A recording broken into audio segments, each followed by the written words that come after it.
शांति। Good morning. नमस्ते।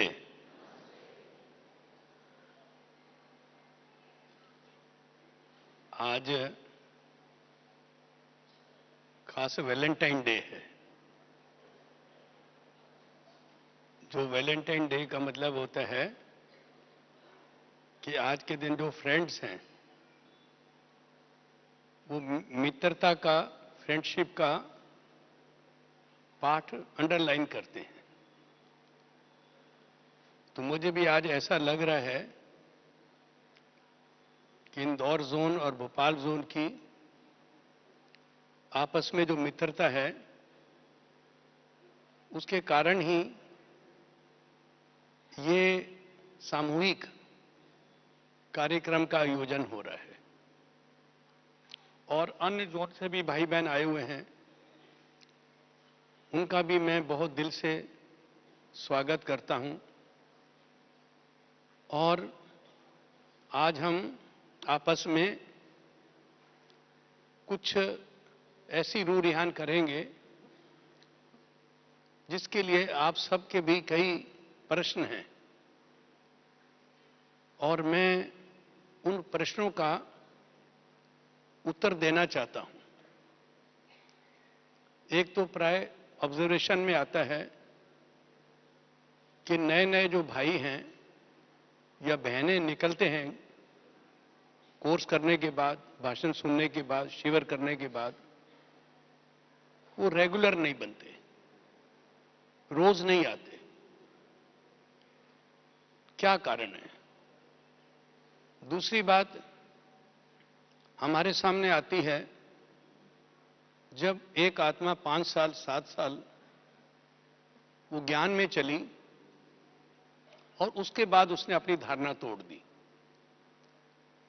उसको भी धक्का लगता है तोड़ने वाले को, सुनने वालों को भी अफसोस होता है इस आत्मा की इतनी पालना हुई, इतना इसको संभाला, पर देखो इसने क्या कर दिया।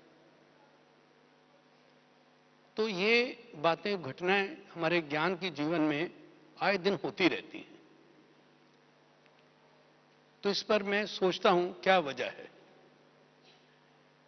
जो आत्माएं धारणा भी तोड़ती हैं, मैंने विश्लेषण करके देखा, उनमें ज्ञान भी है, पक्का है, बाबा से स्नेह भी उनका बहुत है, सहयोगी भी बहुत हैं, सारी बातें उनके पैरामीटर्स जो होने चाहिए सब ठीक है। फिर भी ये क्यों होता है? अब कहने में तो उत्तर यही आता है कि ये जन्म जन्मांतर के संस्कार हैं। पर बाबा कहता है कि जो आत्मा 7 साल में, 8 साल में ये नहीं जीत पाई, और कोई कोई तो ऐसे हैं आज ज्ञान में चले और महीने 2 महीने में सब धारणा करने शुरू किया। तो ये जब डिफरेंस सामने देखते हैं तो बहुत अंदर कईयों का संकल्प चलता है कि आखिर क्यों होता है ऐसा। देखो, मैं ये कहना चाहता हूं, आज ज्ञान में चलने के लिए ज्ञान तो चाहिए, योग भी चाहिए, सेवा भी चाहिए, धारणाएं भी चाहिए, चारों विषय होने चाहिए। मगर इन सब से भी ऊपर एक चीज है, हो सकता है उस पर हमारा ध्यान ना हो, जिसकी वजह से ये सारे विघटन होते हैं।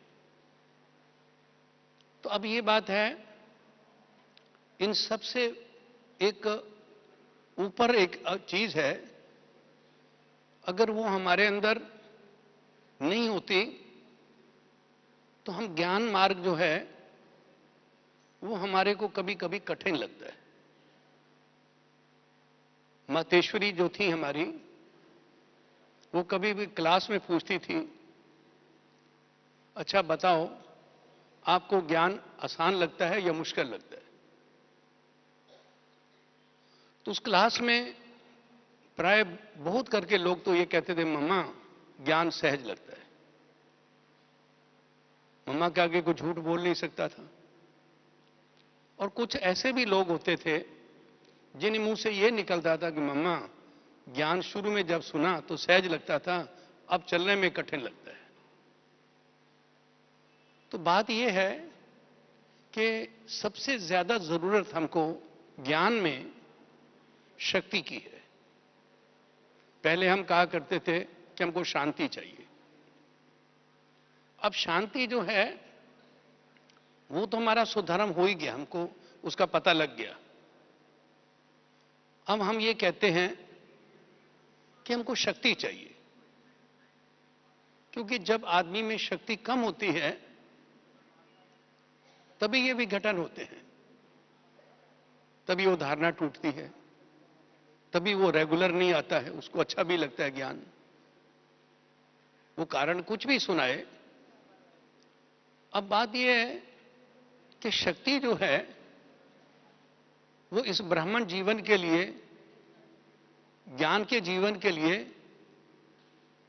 जरूरी नहीं परंतु अति आवश्यक है। कोई आत्मा कितनी भी ज्ञान के पॉइंट्स रखती हो, कितनी भी समझ हो, पर उसके अंदर शक्ति नहीं है तो उसको एक एक कदम आगे बढ़ने में कठिनाई महसूस होती है। तो अब ये आता है कभी कभी कि शक्ति मिले कहां से, वो कैसे प्राप्त हो। अब देखो, शक्ति तो ज्ञान सूर्य परमात्मा सर्वशक्तिवान है। दूसरी हमारी रोज मुरली है, बाबा की मुरली। हर एक मुरली में आप देखेंगे डेली 3 विटामिन जरूर रहते हैं। जैसे आप मुरली सुनते हैं तो कुछ पॉइंट ऐसे होते हैं या एक आधा पॉइंट होता है जिससे हमको बहुत खुशी महसूस होती है, खुशी वाली बात होती है। दूसरा ऐसा भी होता है जिससे हमको शक्ति मिलती है। और इस तरह से जो ज्ञान से हमको खुशी मिलती है, शक्ति मिलती है। और ये बात है कि हमें आगे बढ़ने में बहुत अनुभव होता है। तो अब ये बात है कि ज्ञान सूर्य परमात्मा से हमको शक्ति मिलती है। कभी कभी योग में बैठते हैं तो भाई बहन कहते हैं आज हमको बहुत करंट मिला। प्राय योग करते हैं तो थोड़ी एकाग्रता हो जाती है और कहते हैं कि आज बड़ी शांति मिली। मगर हमको करंट मिली बाबा की, वो जब तक नहीं होता तो ऐसा मन नहीं मानता कि हमारा योग लगा है। करंट तो ऐसी चीज है कि स्विच ऑन किया और करंट आना शुरू हुई। जैसे आज बिजली का बटन ऑन करते हैं तो करंट आ जाती है, बल्ब जल जाता है, ट्यूब जल जाती है, पंखे चल जाते हैं। ऐसे ही बाबा की करंट, उसको ऑन करने में कईयों को 2 सेकंड लगते हैं, किसी को 2 मिनट लगते हैं, किसी को 5 मिनट लगते हैं, किसी को योग में बैठे बैठे 10 मिनट भी बीत जाते हैं, 15 मिनट भी बीत जाते हैं। इसके बावजूद भी उनको करंट नहीं मिलती। अरे करंट नहीं मिलती है, योग किया, टाइम दिया, भट्ठी भी की, पर करंट नहीं मिली। अब करंट नहीं मिली तो इसका कारण क्या? ये तो बड़ी सोचने की बात है कि आज हमने योग का पुरुषार्थ भी किया, लक्ष्य भी रखा और हमने सारा दिन अभ्यास भी किया, मगर करंट नहीं मिली। अब करंट ना मिलने का कारण क्या है? देखो, आज परमात्मा से करंट लेने के लिए दो बातें जरूरी हैं। एक तो है पवित्रता और दूसरा है प्रेम। जिस आत्मा में अति पवित्रता है, जैसे कई अनुभव सुनाते हैं ना, जब दूसरों को सुन के बड़ा आश्चर्य होता है। ऐसा होता है कि योग में बैठे और बैठते ही करंट मिलना शुरू हो जाती है। अब किसी को बहुत प्रयास करने के बाद भी करंट नहीं मिलती, तो सोचते हैं ऐसा कारण क्या है, क्यों क्यों ऐसा होता है? तो बात यह है कि हमें जो करंट है वो मिलने का कारण, एक सबसे बड़ा कारण है, वो है पवित्रता। अब आप कोई आम कहेंगे, हम तो 10 साल से ब्रह्मचर्य का पालन कर रहे हैं, हम तो पवित्र रहते हैं। भले रहते हो, वो तो अच्छा है, लाजमी है, वो तो परहेज है एक हमारा। मगर पवित्रता क्या चीज है? आज हम कभी कहते हैं, देखो ये आत्मा बड़ी पवित्र है, बड़ी प्योर सोल है ये। क्यों? उसको करंट मिलती है। तो अब ये है कि जो पवित्रता है, एक तो देखो पवित्रता हमारी पहले पहले हम आते हैं, हमारी बुद्धि की पवित्रता होती है। पहले जैसे आप शुरू में ज्ञान में आए तो आपकी बुद्धि शुद्ध हो गई। बुद्धि जो इधर उधर शास्त्रों में जाती थी, गुरुओं में जाती थी, भटकती थी, तो वो बुद्धि जो थी वो प्योर बन गई। अब बुद्धि के अंदर कोई आकर्षण नहीं रहा इधर उधर। फिर जब बुद्धि पवित्र बन गई, उसके कारण जो मन था फिर वो प्योर बना। मन पवित्र होने से आदमी के अंदर पहला पहला क्या होता है, जो विकार हैं, पहली स्टेज होती है उनका फोर्स कम हो जाता है। भले हटते हैं देरी से, पहले फोर्स उसका कम हो, जैसे कोई आदमी को बड़ा तेज क्रोध आता था, आग बबूला हो जाता था, अब उसको आएगा पर वेग नहीं आएगा, या कभी कभी आएगा। ऐसा करते करते जब मन की शुद्धि बढ़ती जाती है, तो फिर उसके मन के जो मनोविकार हैं वो बिल्कुल क्षीण हो जाते हैं। किसी के जल भी जाते हैं पूरा, पर क्षीण तो हो ही जाते हैं। अब उसके बाद बुद्धि शुद्ध बन गई, मन शुद्ध बन गया, ये तो बड़ी खुशी की बात है।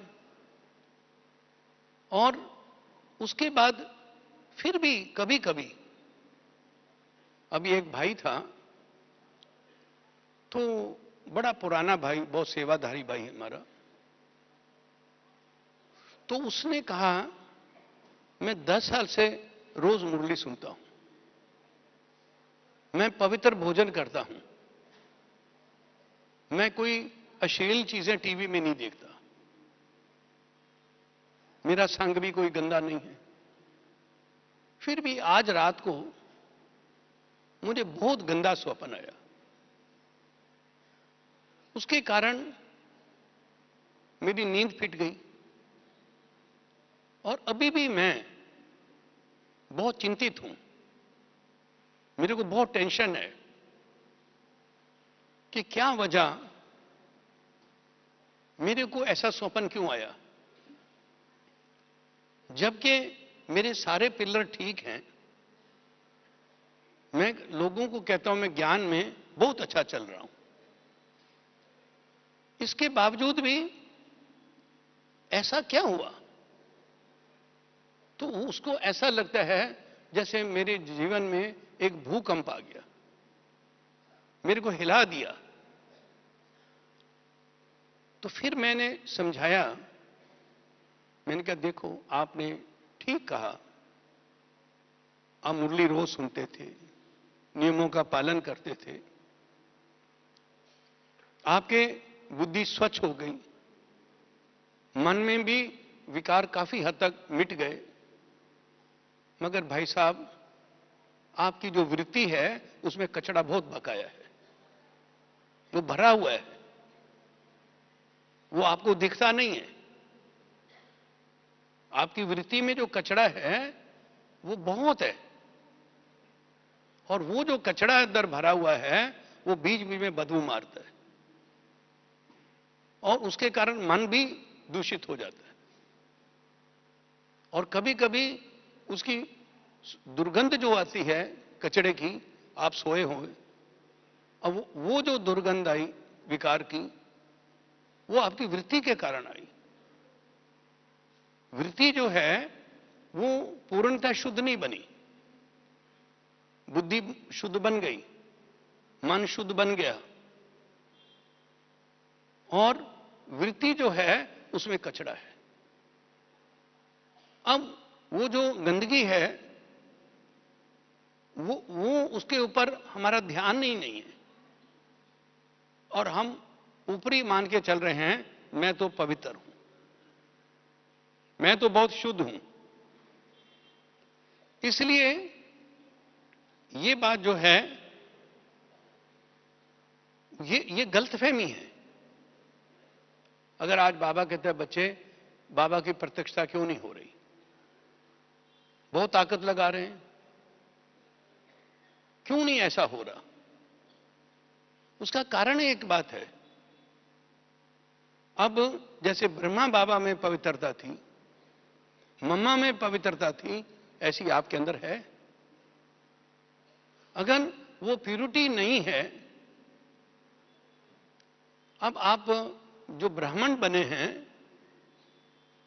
तो ब्राह्मणों का पहला असूल है प्यूरिटी, क्योंकि शुरू से साकार बाबा के समय जब हम थे, बाबा ने एक स्लोगन दिया था शुरू में, और अभी भी वो वर्षों पुराना स्लोगन अभी भी लिखा जाता है। बाबा ने कहा था स्लोगन, बच्चे ये अपने हर एक लिटरेचर में, हर एक पैम्फलेट में, हर किताब में लिखो। वो स्लोगन था बी होली बी योगी, पवित्र बनो योगी बनो। अब पवित्र बनो तो हमें कभी कभी उस समय भी विचार आता था, एक दिन बाबा से पूछ लिया, बाबा आप कहते हो ये लिखो, हमको तो जरूरत नहीं है इसकी। बाबा मुस्कुराने लगे, बाबा मुस्कुराने लगे, बच्चे ये लिखना आपको लिखना है, ये बहुत जरूरी है, और आपके लिए भी सबके जरूरी है।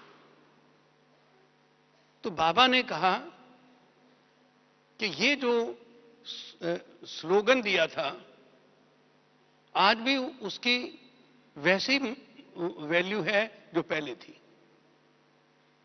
तो अब तब हमें याद आता है, बाबा ने कहा कि पवित्र बनो, बार बार कहता है बनो, इसलिए वृत्ति को भी जब हम एक्सपोज करेंगे, देखो आज कचरा होता है बाहर, कूड़े के डब्बे में पड़ा है, अगर पड़ा ही है दुर्गंधित होता जाएगा, उसको बाहर डालते हैं, धूप भाई उसको धूप लगी, कचरा उसके जर्म जलेंगे तो कचरा जल जाएगा।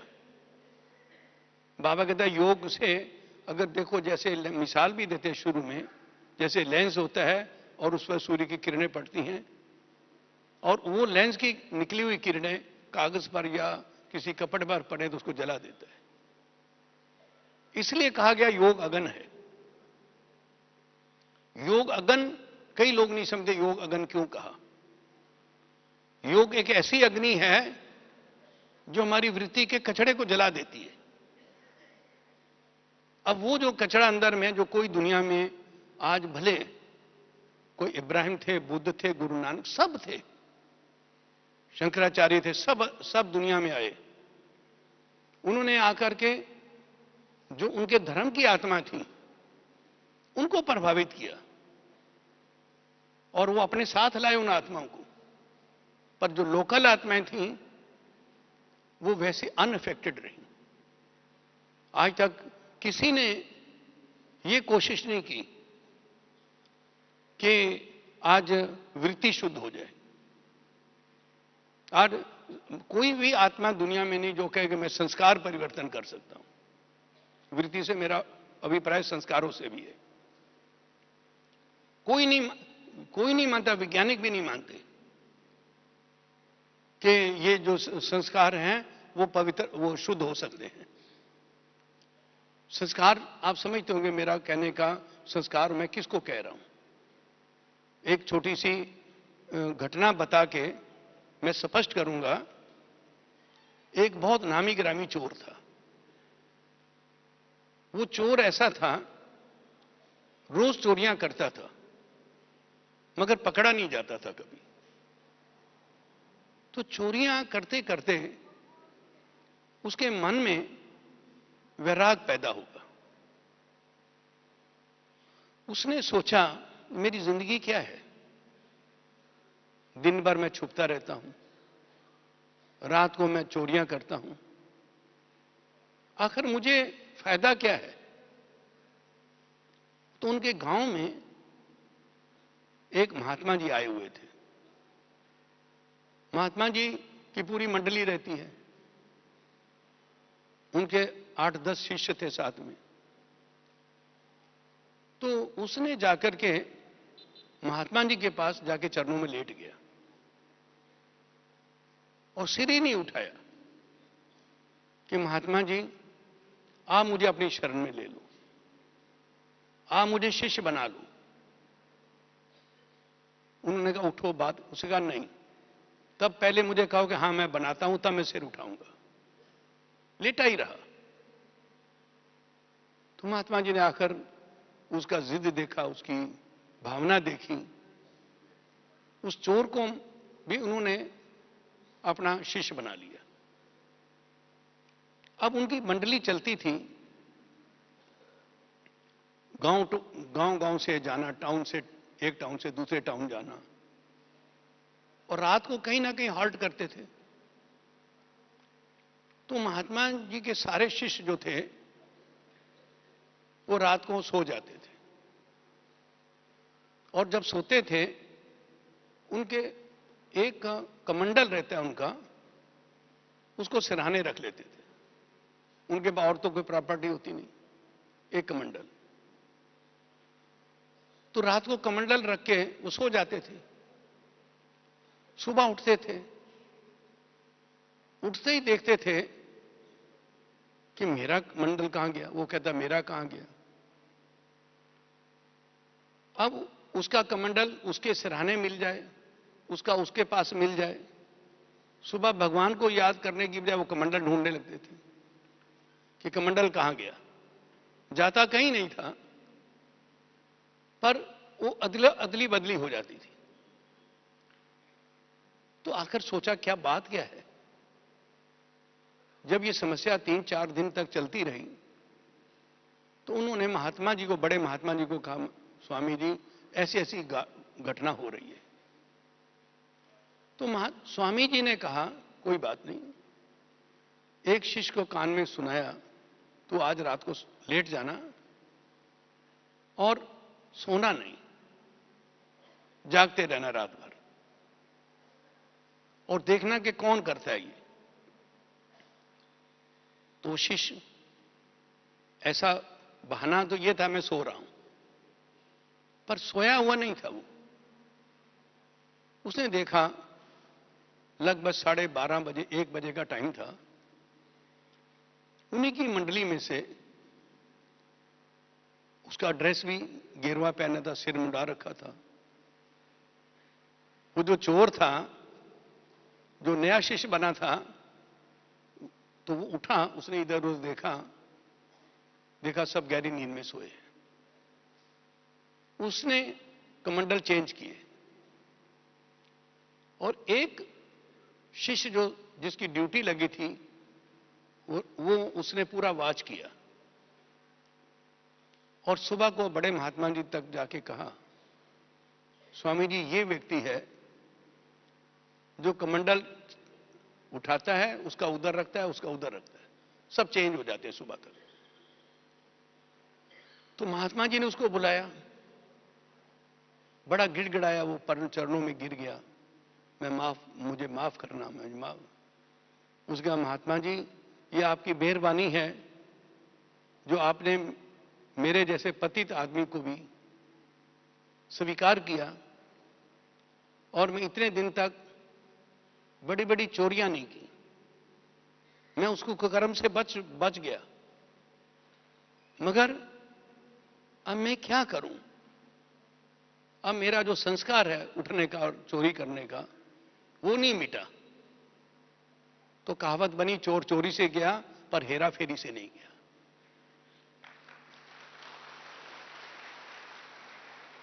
अब वो चोरी तो नहीं करता था पर हेरा फेरी रोज करता था। तो अब इसके बाद ये क्या होता है, ये उसका संस्कार है। एक आदमी रात को सो रहा था, सोए से चद्दर ओढ़ी थी, ओढ़ी हुई चद्दर उसने फाड़ दी, उसकी मां की आंख खुली, बेटा ये क्या किया? नई चद्दर थी कि मां मैं नींद में था, रोज मैं कपड़ा बेचता हूं, कपड़ा फाड़ता हूं, तो मेरे को यही स्वप्न है मैं कपड़ा बेच रहा हूं। वो संस्कार पक्का हो गया फाड़ने का, उसने अपनी चद्दर फट गई। ऐसे कई जो मसले हैं संस्कारों के, तो अब वो जो संस्कार बन जाते हैं वो दब जाते हैं पर मिटते नहीं। ये तो एक केवल ओनली भगवान की शक्ति है जो संस्कारों को भी जला देती है। इसलिए उसको कहा गया योग अग्नि। योग अग्नि जो है वो है। तो एक तो ये आता है कि जैसे परमात्मा से हम अपना जब ध्यान करते हैं उसकी शक्ति को अपने ऊपर केंद्रित करते हैं। और दूसरा ये भी है कि देखो जब मनुष्य के अंदर आज विकार रहते हैं, थोड़े भी हों, अगर थोड़े भी विकार हैं तो उसको तनाव जरूर होगा। जो तनाव का कारण भले हम कहते हैं बाहरी कारण है, वो नहीं होते ज्यादा, तनाव के कारण उसके अंदर है। कोई आज कहता है मुझे आज बहुत तनाव हो गया, काम का प्रेशर बहुत हो गया। अब देखा जाए, हमने ब्रह्मा बाबा को देखा 18 घंटे रोज काम करते थे इस उम्र में, दादियां इतना काम करती हैं। काम के कारण तनाव नहीं होता है, तनाव जो रहता है व्यक्ति को उसके अंदर के कारण रहता है। अब देखा जाए तनाव जो है ऐसी चीज है, अब 80% बीमारियां जो दुनिया के अंदर हैं वो तनाव के कारण है, साइकोसोमेटिक डिसीजेज हैं। यानी आप देखेंगे तनाव इतनी खराब चीज है, और जो आदमी बहुत तनाव में रहता है उसकी कार्य क्षमता भी घट जाती है। जितनी उसकी क्षमता है उतनी वो काम नहीं कर पाता क्योंकि तनाव में है। देखो आज मैंने देखा लंदन में, आज एक लंदन में जब इतने लोग तनावग्रस्त होते हैं तो छुट्टी ले लेते हैं। आज कोई बड़ी फैक्ट्री इंडस्ट्री चल रही है, कितने वर्कर काम पर नहीं आएंगे, क्या कारण है? तनाव है। अब उसके कारण क्या है? 4000 man hours are lost every year. इतना बड़ा घाटा कंपनी को होता है। अब आप देखिए, ये जो है तनाव के अंदर आदमी जो रहता है ज्यादा वो खोखला हो जाता है, कई बीमारियां परमानेंट हो जाती हैं। आज डायबिटीज है, आज शुगर है, कितनी बीमारियां हैं जो आज तनाव के कारण हैं। तो वास्तव में देखा जाए तो ये जो है तो उसके कारण जैसे बताया एफिशिएंसी तो कम हो जाती है इंसान की। कई आदमी हैं बहुत काम करने वाले हैं, अब उनसे काम ही नहीं होता। कोई कहता नहीं उम्र बहुत हो, उम्र नहीं हुई। आज हमारी जानकी दादी की 100 वर्ष होने को है, पर कार्य क्षमता कितनी है। ब्रह्मा बाबा को देखा लास्ट तक भी बहुत एक्टिव रहे। ये जो बातें आती हैं, जो हम कभी कभी कारण सुनाते हैं कि भाई ये जो है एक्टिव नहीं रहा। कोई कहते हैं बहुत उम्र बहुत हो गई। उम्र ज्यादा होने से तो आदमी देखा जाए तो वो बल्कि कई उम्र में जाके बहुत एक्टिव रहते हैं। तो एफिशिएंसी कम होती है। देखो घर में भी आज कोई माता है, वो धीरे धीरे काम कर रही है, पोछा भी धीरे लगाया, झाड़ू धीरे लगाया, आहिस्ता आहिस्ता आहिस्ता आहिस्ता। कारण क्या है? वो सोच में है। कोई उसके ऊपर ऐसा प्रेशर है, दबाव है, कोई तनाव है उसको किसी का भी। उसके कारण जितना 1 घंटे में उसको काम करना चाहिए वो 4 घंटे में भी नहीं कर पाती, क्योंकि उसकी एफिशिएंसी कम हो गई है। इसलिए ऐसे मेल पर्सन्स की भी बात है, जितना वो काम कर सकते हैं उतना नहीं काम होता, क्योंकि तनाव है। और ये जो है बाबा कहता है बच्चे, उसके लिए जो तनाव हमारा ठीक रहे, क्या करना चाहिए? देखो शक्ति जो है, एक तो हमें शक्ति सूर्य की किरणें जैसे मिलती है, शिव बाबा की किरणें हमको मिलती हैं डायरेक्ट। एक हमारी बैटरी को चार्ज करने के लिए वो डायरेक्ट किरणें हैं। दूसरा ये है कि कभी कभी मानो वो बिजली नहीं होती हमारे घर में, तो क्या करते हैं हम लोग? सोलर लाइट जलाते हैं। यानी हम जनरेटर रखा हुआ है या जनरेटर पड़े हैं, डीजल से चलता है, पेट्रोल से चलता है, उसकी आवाज घड़घड़ आती है, क्या बात है, बिजली चली गई, जनरेटर चल रहा है। अब ये है कि बाबा कहता है बच्चे, तुमको भी मैंने जनरेटर दिया है, समझे? हर एक के पास जनरेटर है। अब जनरेटर जो है, देखो पहला तो एक चीज है, ये एक प्रश्न ये भी एक आता है, तो आज दुनिया में जो परिस्थितियां हैं, पहली चीज तो कभी ठीक होने वाली नहीं है। आदमी उम्मीद रहती है कि कल अच्छे दिन आ जाएंगे, उसके बाद सोचता है नहीं कल और अच्छे आ जाएंगे, पर सिचुएशन जो है बिकमिंग बैड टू वर्स, बस से बदतर हो रही है। अब वो ये जो इंसान की एक कल्पना रहती है कि अच्छा समय आ जाएगा फिर मैं ये करूंगा। कई लोग कहते हैं भाई आज मेरा थोड़ा सा ये समस्या है, ठीक हो जाएंगी, फिर भाई साहब मैं रेगुलर आना शुरू करूंगा। वो होंगी ही नहीं, क्योंकि वो जो समस्या सोचता हटने वाली हैं वो तो और ज्यादा बढ़ने वाली हैं। पर सवाल ये है, अगर समस्या वही एटमॉस्फेयर रहेगा, वही बातें रहेंगी, तो आप हम अंदर में क्या तनाव मुक्त रह सकते हैं? सब जो परिस्थितियां ऐसी हैं, भले हो वो, भले बाबा कहते हैं बच्चे भले रहने दो ना परिस्थितियों को। देखो आज गर्मी बहुत है, मान लो बाहर लू चल रही है, पर आपका कमरा बहुत ठंडा है, क्योंकि उसके अंदर एसी लगा हुआ है। गर्मी है पर आपके कमरे में गर्मी अंदर नहीं है। बाबा कहता है बच्चे भले कितना भी माहौल खराब हो, गंदा हो, पर आपके अंदर में शीतलता हो, अंदर तुम्हारा शीतल हो। उसके लिए बाबा कहता है मैंने बच्चे, हर एक बच्चे को एसी लगा के दिया है, एयर कंडीशनर। आपके पास अंदर एयर हर एक के पास है, पर एयर कंडीशनर चलता नहीं है, चलाना नहीं आता। अगर आप चला के रखोगे, भले दुनिया में कुछ हो रहा है, होने दो। एक कहते हैं ना, मस्त रहो मस्ती में, आग लगे बस्ती में। तुम मस्त रहो। अब वो स्टेज कब आती है? जब हमारे पास एसी है। अब देखो, एसी है, एसी को चलाने में भी हमको पावर चाहिए। एसी ऐसे थोड़ी चल जाएगा, हैं? एसी जो लगाया है उसको पावर तो चाहिए ना, बिना पावर के कैसे चलेगा? तो उसके लिए यह है कि हमें अपना या तो जनरेटर चलाएं। जनरेटर, हमारा अपना जनरेटर जो है वो पावर पैदा करता है। तो जनरेटर क्या है दिया? देखो, आज बाबा कहता है बच्चे, हर एक बच्चे को बाबा ने सुदर्शन चक्र दिया है। ये जनरेटर है। आप सुदर्शन चक्र चलाना शुरू करोगे, आपके अंदर एनर्जी पैदा होना शुरू हो जाएगी।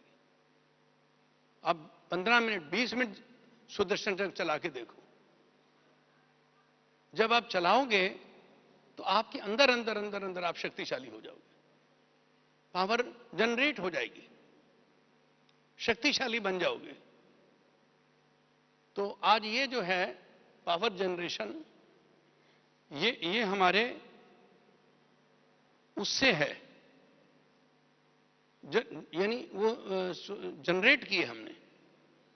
किससे? सुदर्शन चक्र से। या वो इससे भी होती है जब हमारा ज्ञान मनन होता है। जब हम लोग ज्ञान का मनन करते हैं तो मनन करते करते एक अंदर पावर पैदा होती है। वो पावर जो पैदा होती है वो जनरेटर की पावर है। तो इसलिए एक जनरेशन की भी पावर है। दूसरा क्या है? आज श्रेष्ठ कर्म जो करते हैं उसकी भी पावर है। जिसको आज श्रेष्ठ कर्म जो बहुत करता है इंसान, भाई आज उसके श्रेष्ठ कर्मों का भी उसका फल क्या है? सबसे बड़ा फल यह है उसकी वो एनर्जेटिक होता है, उसके अंदर विल पावर होती है, ताकत रहती है। जैसे बाबा कहता था बच्चे, सत्यता में बहुत पावर है। आप सत्यता जो है हमारी, उसमें बहुत शक्ति है। मैं एक घटना सुनाऊंगा आपको बाबा के संबंधित। मैं जब देहरादून सेंटर शुरू हुआ, उसके पहले बाबा ने मुझे देहरादून भेजा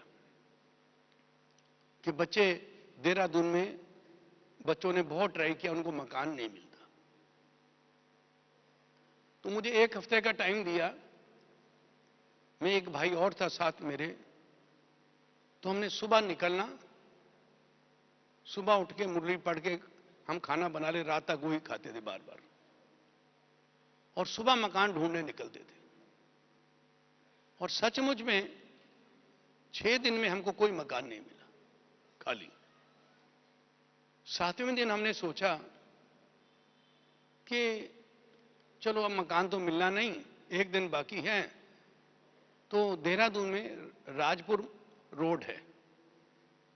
राजपुर रोड जो है उसके शुरू से लेकर अंत तक वो 22 किलोमीटर दूर मसूरी है। मसूरी तक रोड के दोनों तरफ आश्रम है। तो हमने सोचा चलो हर एक आश्रम को लिटरेचर दे दें बाबा का। हम 7वें दिन लिटरेचर देने बांटने निकले। एक आश्रम में जाए, उनके बड़े स्वामी जी से मिले, दूसरे में गए, उनको दिया, तीसरे में गए। जाते जाते एक आगे 7-8 आश्रम के बाद एक बड़ा लॉन था, हरियाली बहुत थी, बड़ा सुंदर बगीचा बना हुआ था, और पीछे मकान थे। तो हम गेट खोल के अंदर चले गए। तो वहां पर अंग्रेज थे कोई, वो पोर्शन में एक अंग्रेज लोग रहते थे।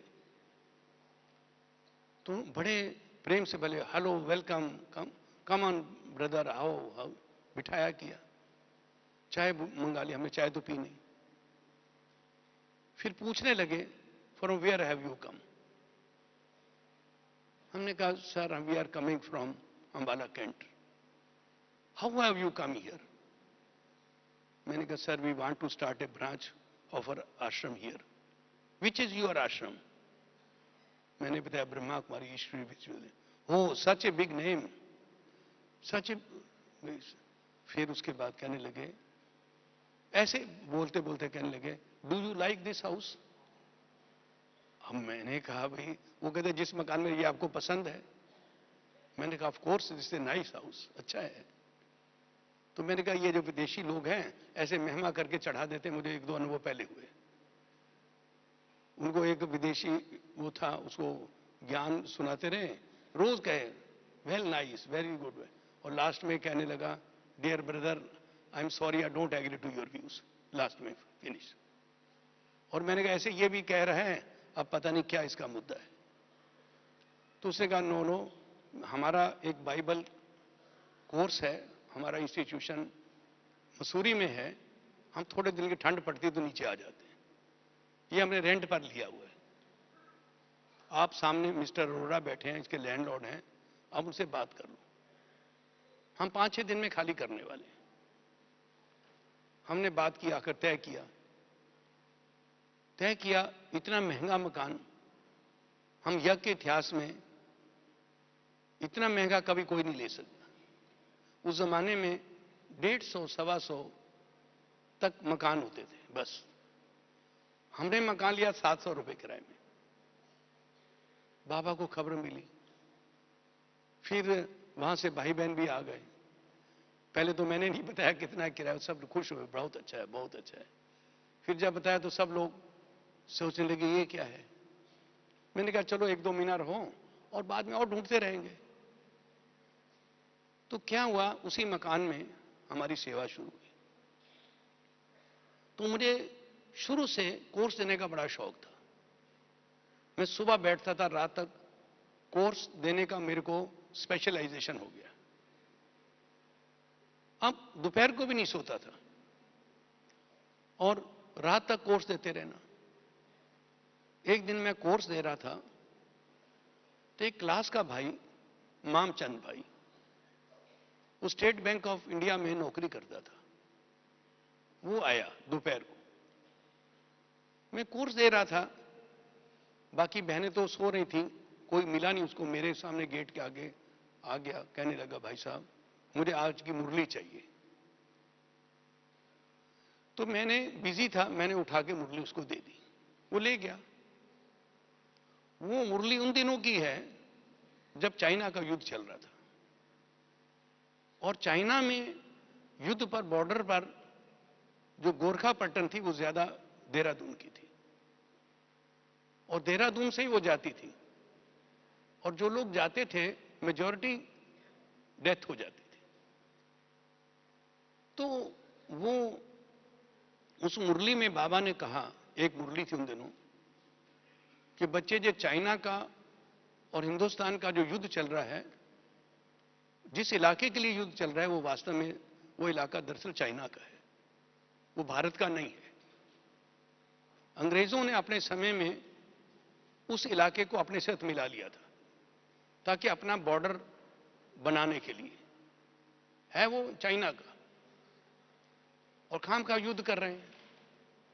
दूसरी बात मुरली में बाबा ने कह दी कि बच्चे आप कभी कैश में चंदा नहीं देना किसी को, कपड़े दे दो, दवाइयां दे दो, मगर चंदा नहीं देना।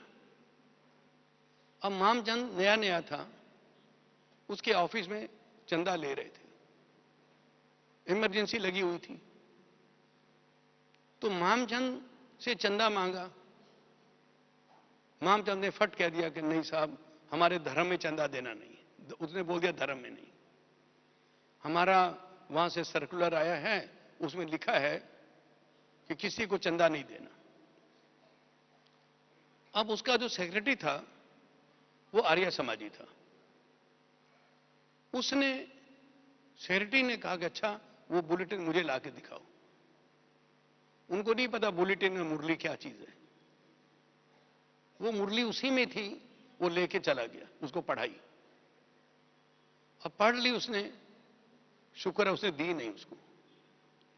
अब वो तो क्योंकि आर्य समाज संस्था से बड़ी मित्रता है, शुरू से लेके बड़े विरोधी हैं, उसने फटाफट कलेक्टर को, स्टेट गवर्नमेंट को, सेंट्रल गवर्नमेंट, सब सब जगह टेलीग्राम दे दिए कि इंक्वायरी करो, ब्रह्मा कुमारी संस्था राष्ट्र विरोधी है, ये राष्ट्र के हित में काम नहीं कर रही।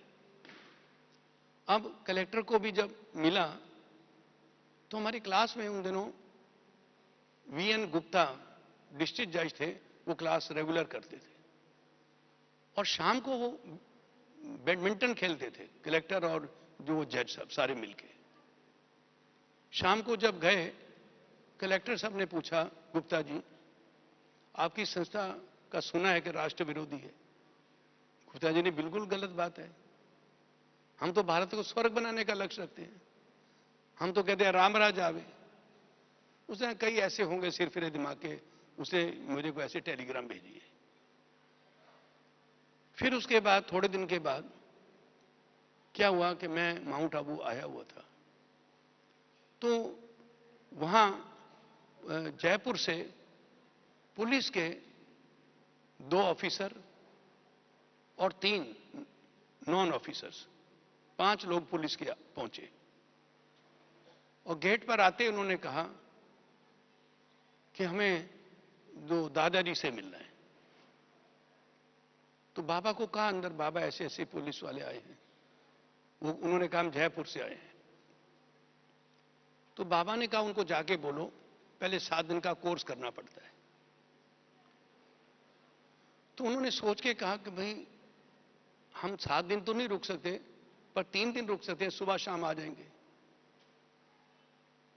तो बाबा को कहा, बाबा ने कहा ठीक है 3 दिन भी रुकने दो, पर पूछो पहले क्या क्या कारण, क्या संकल्प क्या है। फिर पूछा उनसे, उन्होंने बताया कि एक ऐसा ऐसा आपके किसी जगह लिखा हुआ आया है कि चंदा नहीं देना, ये नहीं देना। अच्छा, बाबा ने कहा अच्छा करो, 2 महीने की मुरलियां उनको दे दो, पढ़े बैठ के। उनको मुरलियां दे दी, उनको पढ़ी, उसमें उनको समझ ही नहीं आई क्या चीज है। फिर उसके बाद कोर्स करते रहे। कोर्स करने के बाद जब 3 दिन पूरे हो गए, 30 दिन शाम को उन्होंने कहा आज हमारा कोर्स पूरा हो रहा है, दादाजी से बोलो वो हमारे से मिल लें। बाबा ने कहा ठीक है बच्चे, आज शाम को 8 बजे उनको बुला लो। बाबा मिलते थे, ये जो हिस्ट्री हाल है, बाबा कभी सोफे पर या कुर्सी पर कभी नहीं मिलते, नीचे गादी बिछी रहती थी, सफेद गादी, और बाबा आए ठीक टाइम पर। और वो लोग देखा, बाबा की स्पिरिचुअल माइट और लाइट देख के चकाचौंध, वो स्तब्ध रह गए। उन पुलिस वालों ने ऐसी व्यक्तित्व कभी नहीं देखा जिंदगी में। तो बाबा बैठे आके नीचे, तो बाबा जब बैठते थे ऐसे पालथी लगा के, तो जब पालथी लगा के बैठे और बाबा ने बैठते ही पूछा, बच्चे, पुलिस वालों को ये नहीं कहा पुलिस वाले हो साहब हो, बाबा ने उनको भी बच्चे बच्चे कहा। अच्छा बच्चे, आपको पता है आप कहां आए हो? वो चुप। आपको मालूम हो क्या भगवान के घर में आए हो? फिर सोच में पड़े। फिर बाबा ने कहा बच्चे, भगवान जो है इस दुनिया में आया है, क्यों आया है? इस पतित दुनिया को पावन बनाने आया है। सारी दुनिया पतित है, तो तुम बच्चे कितना तुम्हारा भाग्य है जो तुम यहां आए हो। सुनते रहे, बाबा में मुरली चलती रही। सुनते सुनते उनकी हिम्मत ना हो कि क्या क्या कैसे बाबा से बात करें। आखिर बीच में एक अधिकारी था, वो बोल पड़ा, बाबा जी आप माफ करना, हम आपसे एक बात पूछना चाहते हैं, पूछ सकते हैं? बाबा ने कहा हाँ हाँ बच्चे पूछो। उसने कहा, बाबा आपने कभी ऐसे शब्द उच्चारण किए हैं कि जो ये इलाका है वो भारत का नहीं है, चाइना का है? बाबा ने कहा हाँ कहे हैं। फिर उनसे पूछा, आपने ऐसा कहा है कि चंदा नहीं देना है? हाँ बच्चे नहीं देना है, क्योंकि उस पैसे से अगर बारूद खरीदते हैं और उस बारूद से हिंसा होती है, वो भी हमारा पाप कर्म बनता है। हमने कहा कि वहां कपड़े दो, कंबल दो, ये सब की ठीक है, और पैसा मत दो। और पैसा भी किसके हाथों में जाएगा क्या पता है। तो फिर उन्हें कहने लगे, बाबा आपको पता है इस वक्त इमरजेंसी लगी हुई है और इस वक्त ऐसा वक्तव्य देना ठीक नहीं है, तो आप कम से कम ऐसा वक्तव्य भविष्य में ना देना। बाबा ने कहा, बच्चे मैंने थोड़ी ये वक्तव्य दिया। तो कहा, फिर किसने दिया? कहा, वो शिव बाबा है ना, वो आता है ऊपर नीचे, वो शिव बाबा ने ऐसा कहा है, मैंने नहीं कहा।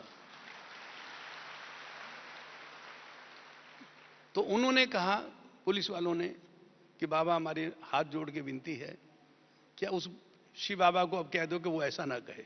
हाँ बच्चे, मैं कह दूंगा, शिव बाबा आइंदा नहीं कहेगा। पर आप सोचा हमने कि बाबा में सत्यता कितनी थी। आज पुलिस आ जाए, कुछ आ जाए, हम फैक्ट्स छुपाते हैं, फलाना करते हैं। बाबा ने एक बारी भी नहीं कहा कि मैंने नहीं कहा। बाबा ने हर बात सत्य कही। तो बाबा को हर कदम पर हमने देखा कि बाबा में सत्यता कितनी थी। सत्यता में भी ताकत है। और इसके कारण पुलिस आई भी और जाके उन्होंने रिपोर्ट क्या लिखी? सबसे बेस्ट रिपोर्ट उन्होंने लिखी कि ऐसी संस्था देश में कोई नहीं है जो देश के लिए काम करती है। अब इसके बाद एक बहुत जो दान पुण्य बहुत करते हैं लोग, दान से वीरता आती है। अब दान भी हो, अगर हम दान हमारा अच्छे कर्म में लग रहा है, श्रेष्ठ कार्य में लग रहा है, तो उससे भी हमारे को बड़ी ताकत मिलती है, बहुत पावर आती है हमारे अंदर। अब देखा जाए, कई लोग ज्ञान बहुत सुनते हैं, सुनाते हैं, पर धन से कंजूस रहते हैं। चलो गरीब हैं, परिस्थितियां हैं, जो भी है, थोड़ा भी कणा दाना है वो यज्ञ में डालते हैं, उससे ताकत बहुत आती है, बहुत पावर मिलती है। इसलिए ये बात है कि हमें कम से कम ये इन बातों का, जो एनर्जी हमारी वेस्ट होती है, उससे भी हमें बचाना चाहिए। तो ये हमारा चल रहा था कि मैंने जो हमारे एनर्जी जो मिलती है, शक्ति मिलती है, उसके ये सोर्स हैं। दूसरी बात ये है प्रेम की। प्रेम जो है वो भी एक बड़ी शक्ति है। पवित्रता थी और प्रेम में वो पावर है कि आज ये क्या है, पोथी पढ़ पढ़ जग मुआ पंडित भया ना कोई, 2 अक्षर प्रेम के पढ़े सो पंडित होई। सिर्फ प्रेम। आज देखिए, गोपियां पढ़ी लिखी नहीं थी, उन्होंने किसी यूनिवर्सिटी की डिग्री नहीं ली हुई थी। कल भी दादी जी बता रही थी कि मैं तो 3री क्लास पास हूं। पर आज ऐसी आत्मा जो हमारी चीफ है इस वक्त, वो 3री क्लास पास है, और हमारी बहनें डिग्रियां ले रहे हैं, डिप्लोमा ले रही हैं, फलाना पढ़ रही, क्या है। पर ये सब लेने के बाद प्रेम कहां है? आज अगर प्रेम हो तो मैंने अनुभव किया, वो पढ़ ही नहीं सकता है, सब छूट जाता है। क्यों? एक म्यान में 2 तलवारें नहीं रहती। या तो आप डिग्रियां ले लो या बाबा से प्रेम कर लो। तो ये वास्तव में क्या है, आज प्रेम कहां है? लोग समझ रहे हैं ये संस्था बहुत अच्छी है, औरों से अच्छी है। भाई आज लोग योग भी करने आते हैं, गोया मेडिटेशन करने आते हैं। इसलिए ये बात पर बड़ी सोचने की है कि सच्चा प्रेम, जिसको निस्वार्थ प्रेम कहते हैं, वो किसका है। भले आज हम कहते हैं कि मेरा बहुत प्रेम है, मगर आज प्रेम मैंने दिल का प्रेम किसको है? आज हमारी दादियां थी, जब शुरू में सिंध में क्या हुआ, कितने हंगामे हुए, कितना उनको रोका गया, पर उनका प्रेम कितना था, सब सहन किया। और आज तो जरा सा कोई कि डांट दे, बैठो घर में, चुपचाप बैठ जाते हैं। प्रेम कहां है? तो आज वास्तव में क्या है कि एक तो सच्चा प्रेम और दूसरा प्यूरिटी, ये दो चीजें हैं जो हमारे को शक्ति हमारे अंदर भरने के लिए, ये दो चीजें बहुत जरूरी हैं। ज्यादा नहीं कहता हूं, मुझे 1 घंटे का टाइम दिया था, 1 घंटा हो गया है। मुझे 11:30 बजे पूरा करना था, 2 मिनट ऊपर हो गए हैं, उसलिए क्षमा चाहता हूं। बहुत बहुत धन्यवाद। ओम शांति।